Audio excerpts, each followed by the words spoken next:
তৃণমূল কংগ্রেসের দাবি অভিযোগ যে শুভেন্দু অধিকারী নাকি লোডশেডিং করে জিতেছেন নন্দীগ্রামের মাটিতে কয়েক হাজার ভোটে।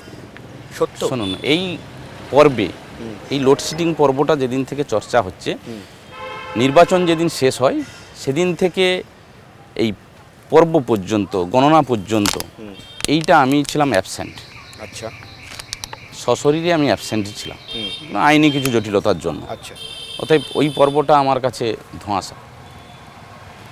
ওই সম্বন্ধে আপনি পরেও কিছু শোনেন না, যা আপনারা যেরকম শুনতেছেন আমিও শুনতেছি। আচ্ছা, নাকি বলা বারণ? না, প্র্যাকটিক্যালি আমি ছিলাম না। আচ্ছা, ওটা আইনি আপনার জটিলতা ছেলেরা তো ছিল। ছিল, আপনার আমার সংগঠনের লোকেরা তো দেখুন, ছিল। সংগঠনের লোকেরা যা শুনতেছে, যা দেখতেছে, যা বলতেছে, আপনারাও তাই বলতেছেন, সবাই একই কথা বলছে।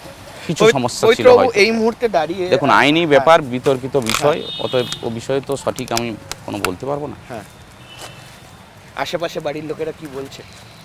না, এ তো আমার সবাই আত্মীয়, বন্ধু, আচ্ছা, পরিজন, এরা তো সবাই খুব আনন্দিত, উচ্ছ্বসিত।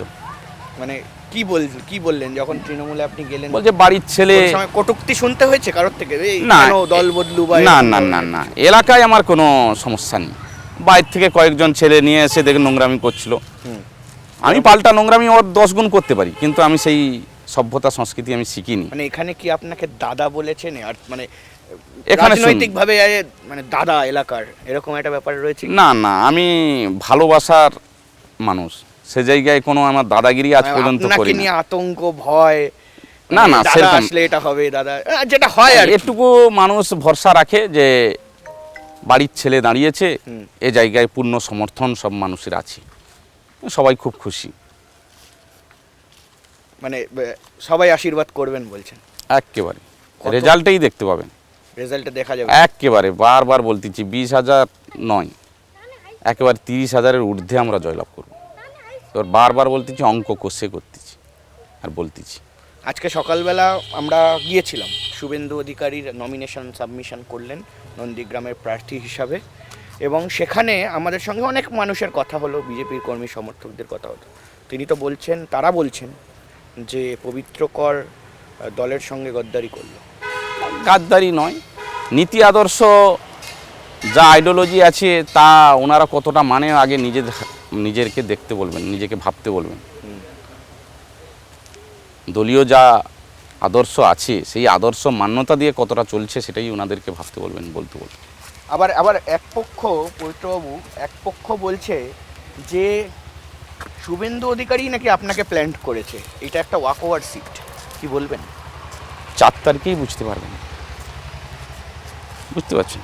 ওয়াক ওভার ওনার কাছে মাথা নুইয়ে দেওয়ার মতো লোক আমি নয়, মাথা নত করার লোক নয় আমি। কারণ উনি যখন 3-4টে মন্ত্রী, তখন ওনার বিরুদ্ধে নন্দীগ্রামের মাটিতে গ্রাম পঞ্চায়েত আমি দখল করেছিলাম নির্দল দিয়ে। অতএব আমি মাথা নিচু করার লোক নয়। মানে এটাও রাজনৈতিক মহলের চর্চা, বা এটাও রাজনৈতিক না, এই প্রথম আপনাদের কাছে আমি শুনলাম। হ্যাঁ, তবে এর আগে আমি কেউ প্রশ্ন করেনি, আর কেউ এরকম প্রশ্নের জায়গায় নেই একেবারে নন্দীগ্রামের মাটি। একেবারে।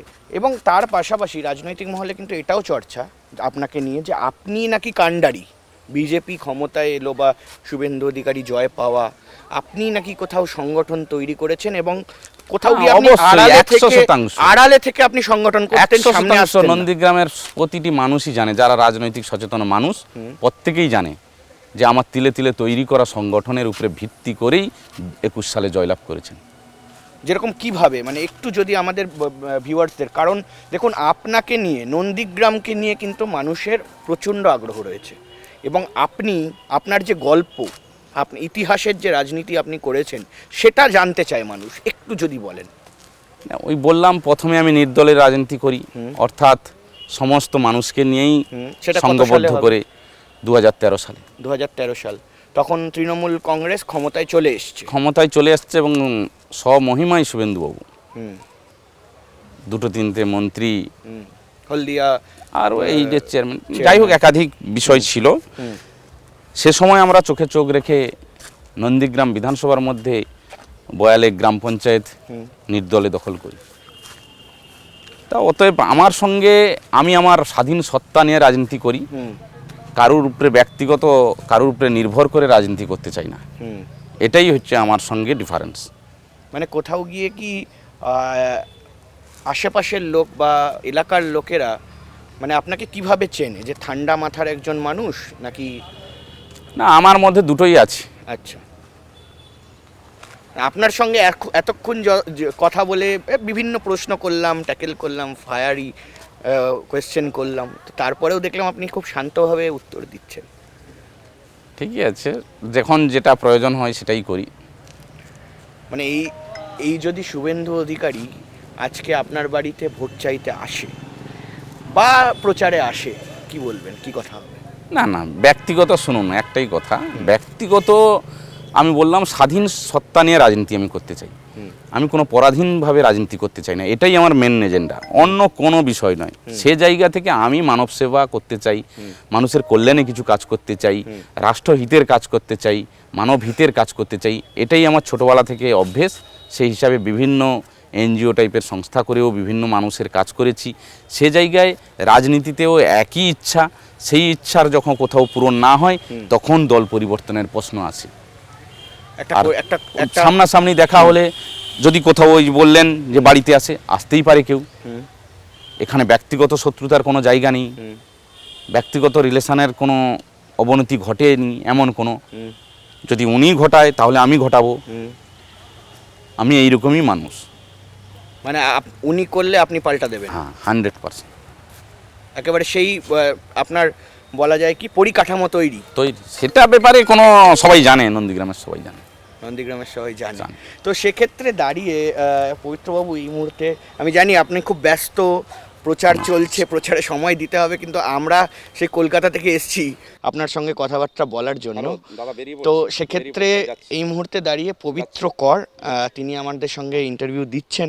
এবং পবিত্রবাবু, এই মুহূর্তে একটা কথা বলুন, যে ধরে নিন সে মানে ভোটের সময় আমি ধরে নিলাম যে এই নন্দীগ্রামে আমরা এর আগেও দেখেছি যে কিভাবে ভায়োলেন্স ছড়িয়েছে, যখন নন্দীগ্রাম আন্দোলন হয় প্রচুর মানুষও মারা গেছেন।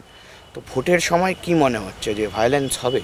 না না, শুনুন, নন্দীগ্রামের মাটিতে আমি চাইব, ব্যক্তিগত হিসাবে আমি সমস্ত দল এবং সাধারণ ভোটার, নেতা নেত্রী সবার কাছে করজোরে অনুরোধ করব যে সুশৃঙ্খলভাবে শান্তির নির্বিঘ্নে যাতে নির্বাচন সম্পন্ন হয়। মানে পাল্টা জয় পরাজয় থাকবে রাজনীতিতে, এ নিয়ে কোনো সন্দেহ নয়, আর জয় আমাদের নিশ্চিত, সেটা পরিকাঠামো ইতিমধ্যেই তৈরি হয়ে গেছে। তাতে যেন একেবারে নির্বিঘ্নে নির্বাচনটা হয়, এটাই আমি চাইছি। মানে কেউ যদি গুলি করে বা বোম মারে তো পাল্টা না, সেটা শুনুন, রাজনীতির ক্ষেত্রে শুনুন, রাজনীতি শুধু নয়, ব্যক্তিগত জীবনেও একই জিনিস, যে কেউ কিছু করলে তার পাল্টা তো হবেই, ও নিয়ে কোনো প্রশ্ন নেই। যে যেরকম বলবে, ভালো ভাষা বললে আমি নিশ্চয়ই ভালো ভাষা বলবো। পবিত্র করে বোম নিয়ে তৈরি। শুনুন, বোম তোলে রাজনীতি আমরা করি না, শুধু ভালোবাসার রাজনীতি করি।